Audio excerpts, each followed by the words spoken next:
Greetings. I'm Dr. Michael Martirano, the proud superintendent of the St. Mary's County Public School System, and welcome to another edition of the Superintendent Spotlight.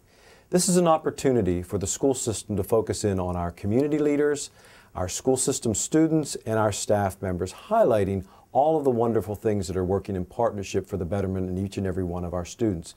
Today, I'm absolutely delighted to have in my presence Andrea Bowman, who is a representative of the St. Mary's County chapter of the NAACP. Well, first of all, I'd like to say hello to you. Hello, Dr. Martirano, and I'm happy to be here. I'm delighted that you're here. We're going to talk today on a very conversational basis about the NAACP, and let's start with a little perspective for the community members. I don't think oftentimes all the community fully understands what the NAACP stands for as far as the title of it. And then we want to talk a little bit about the role of the NAACP. So let's start, if you would, tell us what the NAACP actually stands for. Okay, the NAACP stands for the National Association for the Advancement of Colored People. Now, it was started many, many years ago, but even in this county, our particular branch has been in existence for 65 years. 65 years? Absolutely, 65 years, and we celebrated that this year. Okay.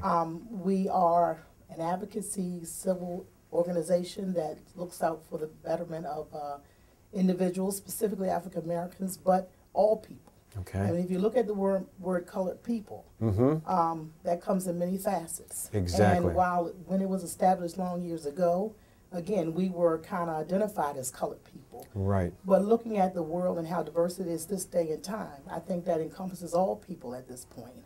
So, yes, and so we're kind of revamping. We have had 3 priorities for this year, which was education being one, the youth, and then employment. Okay. And so what we're trying to strive to do is get the community more engaged. Looking at education from a specific standpoint, we know that there are issues, there are disparity in children learning and all of that. Exactly, the achievement gap. Absolutely. Right. But it is a community effort. We don't expect the Board of Education to fix it. Right. We don't expect you as a superintendent to fix it solely on your own, but it's a community involvement.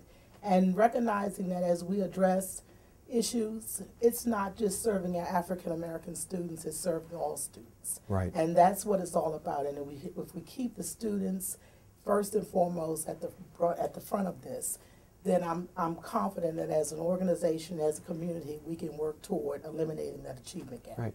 Wonderful introductory words. Thank you for that, providing, because you said a lot within there. Your 3 priorities are education, the youth, and employment. And so all of those do work interrelated in that sense. Absolutely. I want to back up just a little bit as we talked about the individuals of color. That's what we talk about, the representation. And we're very much in sync because as superintendent, I'm about all children. As a school system, this is an inclusive environment, and we want to make certain, but we also recognize that some of our students don't always come from advantages, that some individuals come from disadvantages in the sense of poverty and challenges in life. And we've worked very heavily with the NAACP to make certain that any student who is disadvantaged, who is underrepresented, is fully feeling that access and availability to programs. And I know that with those 3 priorities of education and employment and youth, we're all in that together. And I want to commend the NAACP for being very, taking this on in a very ambitious way, because from my vantage point as a true partner with the NAACP, our young people, as we talk about our future. That's right. And with employment the way it is right now, if our young people don't have that diploma, that's right, we know what that means. So talk to me about some of the specific things that the NAACP is working on this year with the community engagement, et cetera. Okay, well, we've had a couple of engagement opportunities for the community and getting them to recognize the issues in that our children are having, and making them aware that there are resources out there. We've had a couple of engagements where parents and all have come together, just to kind of keep them motivated and get them fully engaged and get them to understand that you can tap your neighbor. You can influence a friend to come along and join, because it really is a major endeavor to undertake, and we recognize this. But we also want to be cognizant of those parents that may not think they have a voice, Right. or they may feel that they are less than adequate to address the issues for their children. But of course, we all want better for our children than Right. we have for ourselves. So again, we're just bridging upon that and trying to get more engaged with the community and let them understand that there's many facets to the NAACP. It's not all about race, but it's about equal opportunity. Exactly. And making sure that every child has the same advantage, because quite frankly, the school system, for one, may be the only structure in that child's life. Exactly. And we have to understand, like you said earlier, that everyone didn't come from advantages. Exactly. But there's no reason why we all can't achieve. Right. So again, and we have to look at, we're in this world of technology, but yet there are still some gaps there. You know, so we have to find a way to make everyone feel comfortable and engaging, and we think we can fill that void and be that voice for someone that may feel less than adequate. Good. And whatnot. So we have a lot of different things that we're trying to ramp up. We do have like a legal redress, deals with issues where anyone that feels like they may have been discriminated against Okay. or treated unfairly, there's a way you can send us your complaint in writing, and we would certainly do the research and help to advocate on your behalf. There's also political action that kind of keeps on the pulse of things that are happening in this country politically as well as locally. Okay. But again, it takes people. Exactly. And of course, we're as strong as the membership, so that's Good. another major endeavor we need Right. to look at as far as increasing membership, because definitely with more members and more people helping and coming together, we certainly can expect to achieve great things, and recognizing though that we can't do it alone either. Okay, good. But you said something very important. Say, for example, people know how clear I've been about making certain if a child is suffering or if there's a child who needs assistance, that they need to come to either the school, to myself, to anybody in the school system. Could I say with authority that if a parent is struggling and they don't know how to access the right individuals, could they come to the NAACP to seek support? Absolutely, they can. I mean, that's what we're here for. I mean, we do have a website that Okay. we're trying to definitely get a little more enhanced, to Right. be more robust, so that you can eventually go there to file a complaint maybe, Okay. or to pull down a form. We're working on that, and I'll be happy to give the email address and website address a little later before we end. Okay. And as well And as we'll the post phone that right here on the screen too as we're Absolutely. talking. We'll get that. That'd be great. And so absolutely, we can do what we can to assist that parent, that child, and having a voice. Right. Absolutely. Because the bottom line is that, you know, I oftentimes talk about individuals suffering in silence. We can't act if we don't know. That's correct. And we don't want anybody suffering in silence. And so if somebody finds out about somebody who is suffering, who has a concern, or a child is, you know, not supervised at night and needs additional attention and getting caught up in the wrong things at night, we want to know about that. Absolutely. And the beautiful thing, the way I see St. Mary's County is I've only lived here 7 years, and I feel like I've lived here my entire life because everybody knows everybody, and I absolutely love it here. But the thing is, we're so connected. So really, I find there's no excuse for people not talking to each other. I think you I said agree. tap your neighbor, tap somebody, Absolutely. tap them to get involved, but also tap them to tell them that somebody is in need of assistance. Because right now, my biggest goal and challenge is to make certain that every young person has the access to a high school diploma that brings them college and career ready. Because we know right now that the statistics are so great that if a child does not complete high school, the kind of lifestyle that they're going to possibly have, and it's not all positive. I mean, there are cases where it could be, Right. but they're far and few between. And you're absolutely correct. I definitely agree with that. There are some that can find their way, Yeah. but even very different than in my time when we graduated, we could work for the federal government. Right. Even for your entry-level Right. positions, it's requiring college degree. It is. And when we know that most jobs you can learn on the job, But again, it's that additional level of screening. Right. And in order to be prepared and be able to at least get your foot in the door, Mm-hmm. you actually not only need that high school education, but you also need that secondary Right. education as well. And so, yes, the high school, those forming years, it's definitely setting the foundation for moving forward. Right. Let's swing back around. Obviously, the focus for the school system is making certain every child is achieving, mm-hmm. and the aspect of finding that result of getting the high school diploma. But as a child is progressing through the school system, there are gaps in learning. Absolutely. And making no excuses, the school system only has a child in school for 10% of their time. If you think about from kindergarten to 12th grade, 90% of it's spent in churches and community, at home, on weekends, on holidays, sleeping, a variety of other things. And we need to make certain we have that support.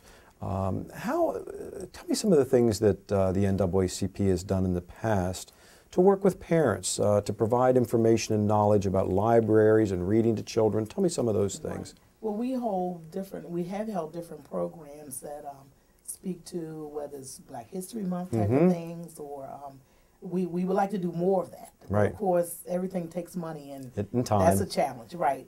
Back we just kind of honored some of our leaders in the community that definitely have gone on to their next home. Right. But like Miss Birdie Bowman, that was an advocate for walking the neighborhoods and getting kids interested in and knocking on doors of businesses and whatnot to provide opportunities for them to go to King's Dominion or to go to a museum in right. Washington, D.C. I mean, and we need to get back to that. Yeah. As always said, it takes a community to raise a kid. That's so true. That is so true. And that's what we've kind of gotten away from. Right. I mean, we're not an island. Right. And so, and I know with everyone's busy schedule, but that neighbor that may have to work and don't have the time to engage their children in extracurricular activity, right. then right. be a neighbor maybe sometimes an offer to take that kid so that they have an opportunity to engage in something. But yes, so that's why one major initiative that's coming forth is that we want to create another youth group that we haven't had in years. We have not, correct. We have not had that in years with the NAACP, and we want to carry on the legacy of Miss Birdie Bowman that did so much for the youth in the community, till I'm sure that sparked a lot of hope in some children's eyes that may not have had any based on their environment. And she pretty much was active in the Lexington Park area, which is kind of the southern end of the county that's kind of been where you find a lot of your lower income housing and whatnot. So it provided opportunities for children that may not would have had that opportunity to do something that we take for granted, like going to King's Dominion and or a museum and things of that nature, which we would like to do that in this coming year. Get that youth group up and active, get them engaged in community activities, make them aware that you always have a choice. Even reaching out to churches and whatnot. Exactly, I mean, the churches exactly. have been a strong foundation, certainly in the African American community. And we need to get back to the roots of how things were done. And even though we're far greater, we have more things, we need that foundation to develop that structure. Well, and I agree. I mean, as much as we're moving forward as a society in terms of the technology, I still feel some of those basic tenets of community relations. Absolutely. We always talk about this being a high-tech community, but it's also got to be a high-touch community. That's right. We've got to be connected to each other, and going back to your adage, that whole community. We can talk about that forever, and it doesn't get old for me. It takes that entire community to raise the child, which is so important and so critical. Because these are very strong developmental years for a young person. So I want to make certain that parents are reading to their children, that we're providing the access for books and materials if they don't have them. And if there's a need for additional support, the NAACP has been extremely instrumental in working with me during my tenure as superintendent. And we've achieved a number of great things. We have now mandatory, emphasized diversity training for all staff, to be aware of all of our students of color, all of our students inclusively.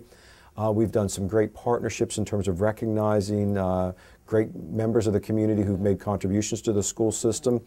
and the book, The Relentless Pursuit for Excellence, that we've had as well, that is now in every one of our schools, that was put in joint connection with it, so that our children and our young people understand the history of our community.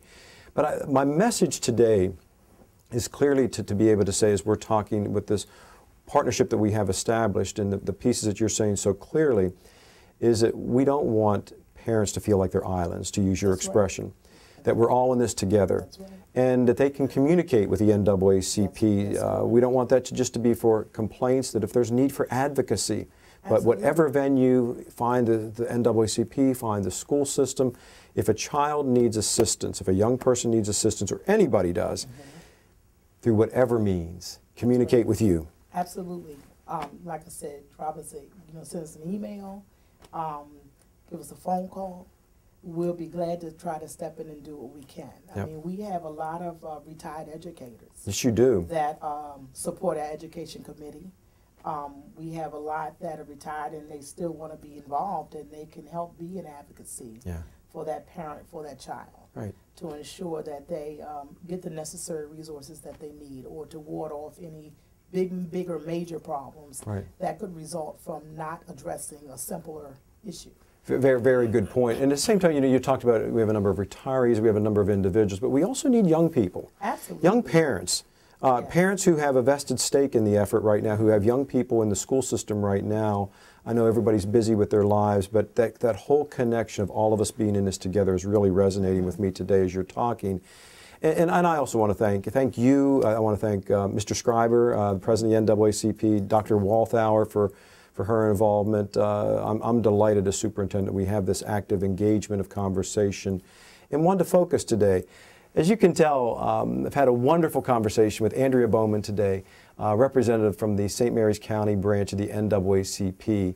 And as you can tell through the conversation, there's a very strong partnership between the school system and the NAACP, and all of it predicated on the one basic point of making a difference for our young people, all of our young people. So that if any student out there or any parent is out there who needs assistance, anybody is suffering in silence, we've heard it very clearly today from the both of us to be able to communicate with the NAACP, the school system, and we'll make certain that our websites are posted underneath our names here today.